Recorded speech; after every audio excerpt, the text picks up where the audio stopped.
आदाब नमस्कार, मैं शाहिद उमर। स्वागत है आप सभी का सियासत टीवी के साउथ इंडिया एक्सप्रेस में। आइए देखते हैं मुख्य समाचार।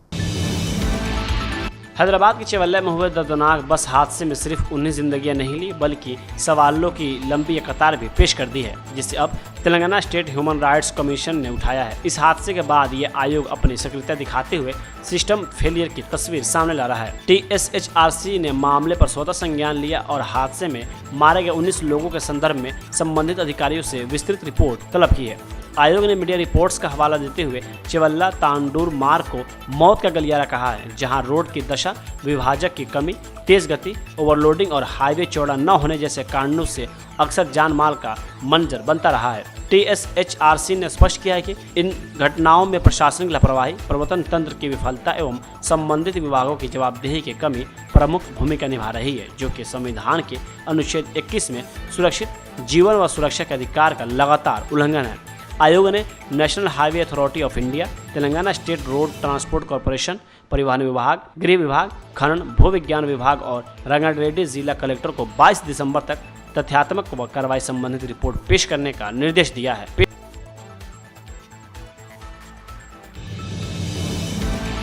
जुबली हिल्स उपचुनाव को लेकर कांग्रेस पर विपक्षी दलों की टिप्पणियों पर तेलंगाना के मंत्री मोहम्मद अजहरुद्दीन ने कहा कि ये सभी झूठे आरोप हैं। कांग्रेस सभी वादे पूरी करेगी और उसने वास्तव में सभी वादे पूरे किए हैं। आगे उन्होंने कहा कि हमारी सरकार के 22 महीनों में ही सीएम रेवंत रेड्डी ने बहुत कुछ किया है, उन्होंने अच्छा किया है और वह सभी योजनाओं को आगे बढ़ा रहे हैं।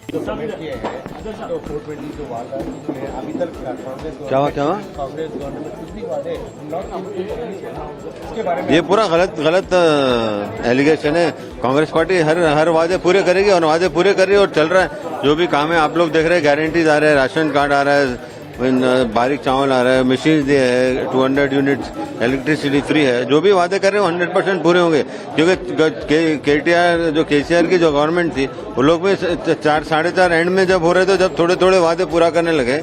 22 महीने की हुकूमत में हमारे सीएम रेवंत रेड्डी साहब ने बहुत तरक्की की है और बहुत अच्छा काम कर रहे हैं और बहुत से स्कीम्स आगे बढ़ा रहे हैं, आगे कर रहे हैं।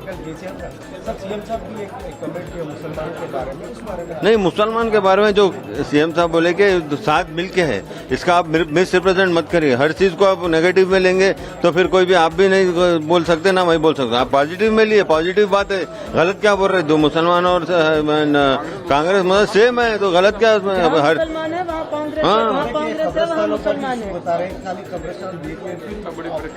नहीं भाई, कब्रिस्तान का पूरा होगा, अभी 100% होगा। मैं कब्रिस्तान, शब्बीर भाई भी है, शब्बीर साहब भी है, हम दोनों मिलकर हम कब्रिस्तान आपको 100% दिलाएंगे, क्योंकि ये तो फंडामेंटल राइट है हर आदमी का, तो उसमें कराएंगे हम। ऐसा नहीं कि नहीं कर रहे। अब थोड़ा बहुत उसमें लोग कोर्ट को भी चले गए, तो कोर्ट में भी केस चल रहा है, तो इंशाल्लाह जरूर हो जाएगा, सॉल्व हो जाएगा। बिल्कुल, स्कॉलरशिप जब देंगे इंशाल्लाह जरूर स्कॉलरशिप पूरा उसको भी करेंगे अभी ये कोड होने के बाद। और जो ये प्रॉब्लम हो रहा है, आपका प्रॉब्लम नहीं, ये पुराना प्रॉब्लम है। जो पहले 80 कॉलेज तो ऑलरेडी माइनॉरिटी के बंद हो चुके हैं उसे, तो इसी वजह से पैसे नहीं दिए, तो ये मेन इम्पोर्टेंट यही प्रॉब्लम अभी। और कुछ जुबली हिल्स निर्वाचन क्षेत्र में उपचुनाव के लिए प्रचार पर केंद्रीय मंत्री जी किशन रेड्डी ने कहा कि जुबली हिल्स में प्रचार अच्छा चल रहा है। यहाँ के कांग्रेस और BRS विधायकों ने निर्वाचन क्षेत्र के लिए काम नहीं किया है। यहाँ के सड़कें और जल निकासी व्यवस्था बहुत खराब है, केवल भाजपा ही बदलाव ला सकती है। जुबली हिल्स में अच्छा प्रचार चल रहा है। जुबली हिल्स में आजाद के बाद कभी भी बीजेपी इधर जीता भी नहीं MLA। बहुत साल कांग्रेस पार्टी का MLA था, उसके बाद BRS का MLA था। कभी इस जुबली हिल्स को जीतने के बाद कोई विकास का कार्यक्रम नहीं किया है। जुबली हिल्स में किधर भी देखो ड्रेनेज ओवरफ्लो होता है, ऐसा रिवर के जैसा हर रोड्स में ड्रेनेज चलते रहते हैं। पूरा रोड्स खराब हो गया, एक रोड भी ठीक नहीं है। उसके साथ साथ जो पीने का पानी ड्रेनेज से मिलके आते हैं, अगर बरसात आए तो पूरा बारिश में रोड्स जैसा रिवर्स के जैसा हो जाते हैं। घरों के अंदर पानी आते हैं, स्ट्रीट लाइट जलते नहीं, ये स्थिति है। इसीलिए जुबली हिल्स में जनता फेडअप हो गए दो पार्टी से। जनता अल्टरनेटिव चाहते हैं। सिर्फ जो कांग्रेस पार्टी बीआरएस पार्टी दोनों एमआईएम के ऊपर आधारित होकर चुनाव लड़ा। पहला एमआईएम पार्टी बीआरएस के साथ था, अभी एमआईएम पार्टी कांग्रेस के साथ है, एमआईएम के साथ कांग्रेस का हाथ है। इसीलिए भारतीय जनता पार्टी दो पार्टियों को हराकर जुबली हिल्स में झंडा लहराना चाहिए। मैं जुबली हिल्स जनता से, तेलंगाना जनता से यही अनुरोध करता हूं, बदलाव आना चाहिए। इस बदलाव सिर्फ भारतीय जनता पार्टी के द्वारा ही आएंगे। तेलंगाना के मुख्यमंत्री रेवंत रेड्डी ने कहा कि मोदी अमित शाह ने बार बार कहा कि कालेश्वरम केसीआर का आइटम बम बन गया है। उन्होंने 1 लाख करोड़ रुपए अपनी जेब में डाल लिए। हमने कार्रवाई की और अपराधी को पकड़ा, लेकिन भाजपा के लोगों ने कहा कि जांच सीबीआई को सौंप दे और वे 24 घंटे के भीतर केसीआर के टीआर को जेल में डाल देंगे। मैंने मामला सीबीआई को भी सौंप दिया। अब 3 महीने होने जा रहे हैं, लेकिन अभी तक एक FIR भी दर्ज नहीं हुई है। सीबीआई ने आज तक केसीआर के खिलाफ कार्रवाई क्यों नहीं की? बात मैं बोलना चाहता हूँ, बार बार मोदी अमित शाह बोल रहे थे कालेश्वरम ATM बन गया केसीआर को, 1 लाख करोड़ रुपए खा लिए। बार बार कहा, बयान दिए अमित शाह और नरेंद्र मोदी जी, चलो भाई कार्रवाई किए, भाई पूरा चोर को पकड़ लिए।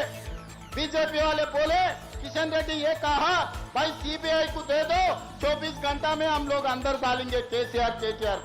मैं दे दिया सीबीआई को, 3 महीने हो जा रहे, 100 दिन कुछ कम खत्म हो रहे, अभी तक FIR तक नहीं बनाया। 1 लाख करोड़ रुपए आम जनता के जो पूरा लूट किए, उनके खिलाफ हमारे असेंबली में चर्चा करके सबसे पूछकर सीबीआई को मैं दिए केस। 100 दिन हो रहा, आज तक सीबीआई ने क्यों केसीआर के खिलाफ कदम नहीं उठाया, क्यों FIR तक नहीं बनाया? अगर किसी माइनॉरिटी के खिलाफ, किसी कांग्रेस नेता के खिलाफ ऐसे केस आए तो छोड़ते थे क्या, आप लोग सोचो। और फार्मूला ई रेस कारों का कार रेस में 40-50 करोड़ रुपए केटीआर ने लूट लिए। हैदराबाद में कार चलाया, सरकार के पैसे खा लिए। उसका भी कार्रवाई करने के लिए, जेल को बिछाने के लिए, चंचल कूड़ा में खाना खिलाने के लिए गवर्नर का परमिशन जरूरत है। 2 महीने हो जा रहा, मैं गवर्नर को परमिशन पूछकर, तेलंगाना सरकार ने तेलंगाना गवर्नर को केटीआर को अंदर डालने के लिए परमिशन पूछ के 2 महीने हो रहा, आज तक मुझे परमिशन नहीं मिला। हमारे माइनॉरिटी भाइयों से, यहाँ के नौजवान युवता से मैं एक ही बात पूछना चाहता हूँ, 1 लाख करोड़ रुपए लूटे जो केसीआर को सीबीआई क्यों नहीं पकड़ रहा है? मोदी जी क्यों रोक रहे? होम मिनिस्टर अमित शाह क्यों केसीआर को बचा रहे? और 50 करोड़ रुपए लेके कार घुमाने के लिए जो परमिशन दिया, उनका बेटा केटीआर, उनको अंदर डालने के लिए मैं गवर्नर साहब को परमिशन पूछा, आज तक नहीं मिला।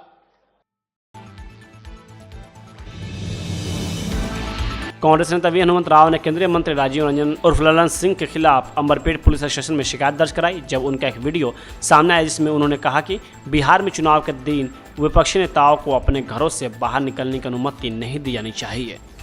वहां पर एक नया काम शुरू हो गया।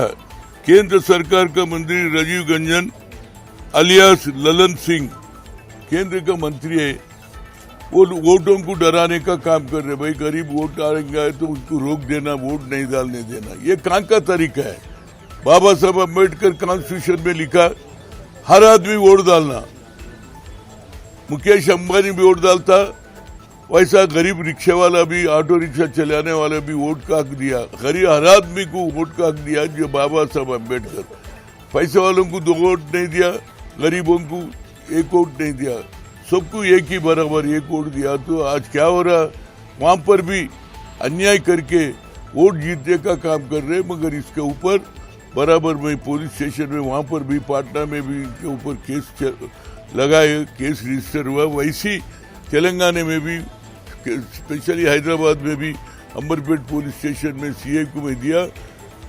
अकॉर्डिंग टू द लॉ इनको बराबर एक्शन लेना चाहिए, सेक्शन है इसके ऊपर। बीआरएस के कार्यकारी अध्यक्ष के.टी. रामाराव ने कांग्रेस सरकार पर पूर्व मुख्यमंत्री दिवंगत वाई.एस. राजशेखर रेड्डी द्वारा शुरू की गई शुल्क प्रतिपूर्ति कार्यक्रम को पूरी तरह से दरकिनार करने का आरोप लगाया। जुबली हिल्स उपचुनाव के लिए एक अभियान कार्यक्रम के दौरान बोलते हुए केटीआर ने आरोप लगाया कि सरकार शैक्षणिक संस्थानों का 10,000 करोड़ रुपए का बकाया चुकाने में विफल रही है। उन्होंने बकाया भुगतान की मांग करने पर कॉलेजों और ब्लैकमेल करने के लिए राज्य सरकार की आलोचना की तथा दावा किया कि कुछ संस्थानों को तो बंद करने की धमकी दी जा रही है। केटीआर ने आगे कहा कि छात्रों का भविष्य खतरे में पड़ गया है। जो सरकार छात्रों की फीस नहीं भर सकती, क्या वो जुबली हिल्स का विकास कर सकती है? उन्होंने मुख्यमंत्री ए. रेवंत रेड्डी द्वारा नए सरकारी कर्मचारियों को माता पिता की उपेक्षा करने पर वेतन कटौती की चेतावनी का भी मजाक उड़ाया और कहा कि सेवानिवृत्त कर्मचारियों का बकाया नहीं चुकाया है तो पहले उनका अपना वेतन काटा जाना चाहिए। उन्होंने कांग्रेस पर फर्जी वोटों के जरिए जुबली हिल्स सीट जीतने की योजना बनाने का आरोप लगाया। आंध्र प्रदेश के मुख्यमंत्री एन चंद्रबाबू नायडू ने कहा कि उन्हें लंदन में 2 प्रतिष्ठित पुरस्कार मिलने के बाद अपनी पत्नी नारा भुवनेश्वरी पर गर्व है। मुख्यमंत्री हेरिटेज फूड लिमिटेड की उपाध्यक्ष और प्रबंधन निदेशक भुवनेश्वरी द्वारा पुरस्कार प्राप्त करने के बाद अपने सोशल मीडिया प्लेटफॉर्म एक्स पर उन्होंने पोस्ट किया। उन्होंने कहा कि मुझे अपनी पत्नी भुवनेश्वरी पर बहुत गर्व है, जिन्हें आज लंदन में 2 प्रतिष्ठित पुरस्कारों से सम्मानित किया गया है। पहला IOD डिस्टिंग्विश्ड फेलो अवार्ड सार्वजनिक सेवा, व्यावसायिक नेतृत्व और समाज में उनके उल्लेखनीय योगदान को मान्यता देता है। दूसरा कॉर्पोरेटिव गवर्नेंस में उत्कृष्ट के लिए golden peacock award 2025 heritage foods limited को नैतिक प्रशासन और कॉर्पोरेट उत्कृष्टता के प्रति अपनी अटूट प्रतिबद्धता के लिए प्रदान किया गया है। भुवनेश्वरी सिर्फ एक उद्यमी और परोपकारी नहीं बल्कि तेलुगु संस्कृति के एक गौरवान्वित प्रतिनिधि हैं जो अपने मूल्यों, करुणा और नेतृत्व के माध्यम से सर्वश्रेष्ठ भारतीय और तेलुगु विरासत को कायम रखती हैं। आंध्र प्रदेश के मानव संसाधन विकास, सूचना प्रौद्योगिकी और इलेक्ट्रॉनिक मंत्री नारा लोकेश ने न्यूयॉर्क शहर में मेयर चुने जाने पर जोहरान ममदानी को बधाई दी। मुख्यमंत्री एन चंद्रबाबू नायडू के पुत्र लोकेश ने कहा कि जोहरान ममदानी का अभियान आधुनिक राजनीति में एक उत्कृष्ट उदाहरण रहा है। तेलुगु देशम पार्टी के महासचिव ने एक्स के जरिए जोहरान ममदानी को न्यूयॉर्क शहर में मेयर पद का चुनाव जीतने पर बधाई दी।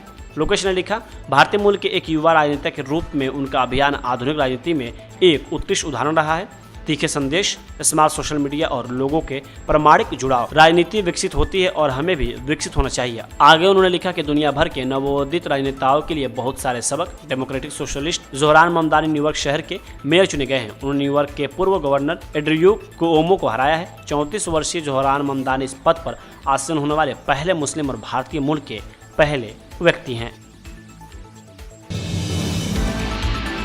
लोकसभा में विपक्ष के नेता राहुल गांधी के हरियाणा चुनाव में वोटों की हेराफेरी के दावों पर भाजपा नेता सीटी रवि ने कहा कि कांग्रेस चोरी करने में सबसे माहिर है और वे चुनाव आयोग पर आरोप लगा रहे हैं। अगर उनके पास सबूत है तो वो मुकदमा दायर कर सकते हैं। नैरेटिव सेट करने के लिए झूठ बोलना उनकी आदत बन गई है। एक कहावत है, चोर ने कोतवाल को डांटा। वो कहावत मुझे लगता है राहुल गांधी जी के जैसे बोलने वालों को लागू होता है। चोर करने वाला कौन है? चोर लोग सबसे ज्यादा कांग्रेसियों ने चोरी में स्किल है तो सबसे ज्यादा कांग्रेसियों के पास ही है। और अभी वो लोग आरोप कर रहा है चुनाव आयोग के ऊपर। कहावत लागू होता है, चोर ने कोतवाल को डांटा।